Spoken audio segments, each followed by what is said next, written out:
உதவித்தொகை தாத்தா பாடி இருப்பாங்க. அவங்க வயசான காலத்தில் ஏதாவது பொடி போடுவாங்க, வெத்தலை போடுவாங்க, ஏதாவது டீ குடிப்பாங்க, செலவுக்கு காசு தப்புறோம். நீங்கள் அதுக்காக நீங்கள் வேலைக்கு போகணும் அவசியம் கிடையாது. வீட்டில் இருந்து நீங்கள் எல்லாம் சாப்பாடு உங்கள் மகன் போட்டுருவாரு. லைசன்ஸ் எல்லாம் கொடுக்கணும்ல, செலவு சிலிண்டர் கொடுக்கணும்ல. நீங்கள் தாத்தா பாடி வீட்டில் இருங்க. ஏன்னா உங்களுக்கு மாத உதவித்தொகை ஒரு 1000 ரூபா 2000 கொடுத்துருவோம். இந்த அம்மாவுக்கு முதியோர் உதவித்தொகை 1000 கொடுத்துருவோம்.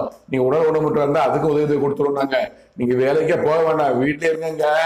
அரசியல் கட்சி நான் சொல்றேன், வீட்டில இருங்க, சரிங்களா? உங்களுக்கு முதல் உதவித்தொகை கொடுத்துருவோம். மகளிர் உதவித்தொகை.